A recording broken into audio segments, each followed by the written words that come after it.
here are my persimmon trees. The one on the far left there, that is a Tananashi persimmon. The one in the middle there, the little one that looks kind of scrawny looking, that is a Hachiya.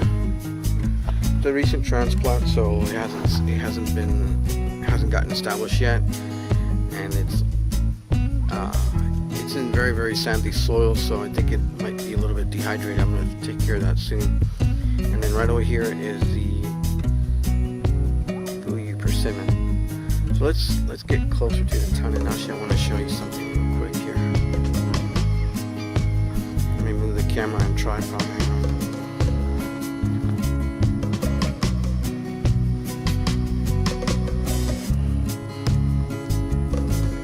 So, why is it that I wanted to come here? Let me show you.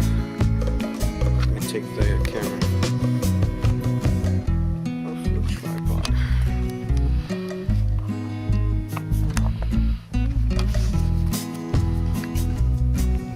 I have fruits. This is the first year this persimmon tree has actually put fruits on. So right there, that is actually a little persimmon fruit developing. Right behind it is another one. That's another persimmon. And this is what the persimmon flower looks like actually. It's kind of pretty. It's a very pretty flower. Got a yellowish tinge to it. Let me show you if I can get a better angle on one. That's what it looks like right there. The sunlight's a bit harsh this afternoon, so but you get the idea. There's one right there actually. Better view. But you see my point? This is a persimmon tree, a Tananashi persimmon. It's been in the ground for about 3 years. I got it from Stark Brothers Nursery a while ago. And it's actually doing pretty well in this spot. There's some more fruit right there. Right there. I don't know if it's gonna keep those fruit on all the way to maturity. We'll have to wait and see. But the fact that it has any at all is a plus. So let me just zoom in on the Hachiya. This Hachiya persimmon came from trees of antiquity. You can tell it's kind of scrawny. See that? The leaves are a bit, when they're closing up like this, it means that the tree's finding it hard to hydrate. So I'm gonna take care of that in a minute. But here's another piece of fruit right there. See the flower? There's some more back there. Right there.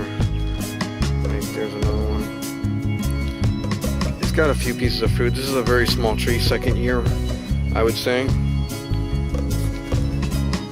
And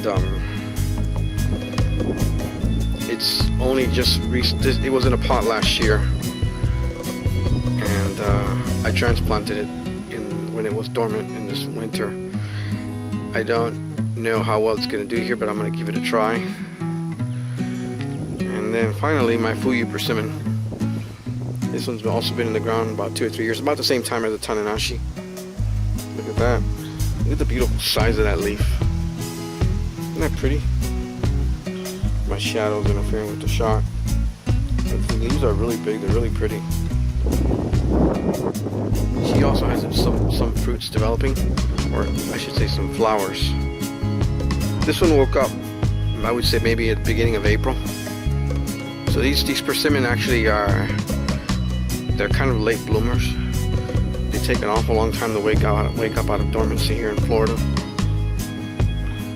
They're much later than all the other trees.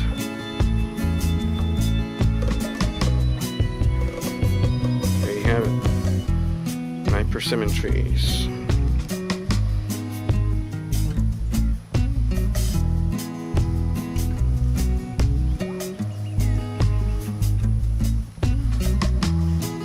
I got one more in a pot here. Let me just bring it over. This is also a Hachiya persimmon. Only this Hachiya I bought from Lowe's, and it was it's actually grafted to, I think, lotus rootstock. So this thing will get really, really big, 30 feet wide, 30 feet tall. If you let it, that's how big it'll get.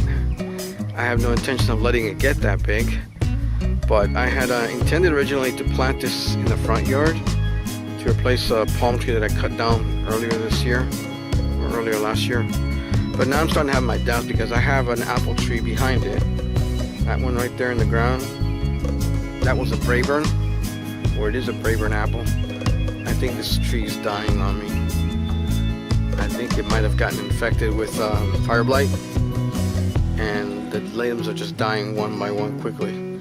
So I don't think this tree is going to make it this year. I might end up uprooting it, and if I do, I'll probably put this persimmon there. And then I'll figure out what else I put in the front yard. Anyway, that's all for today. I'm going to go ahead and sign off here.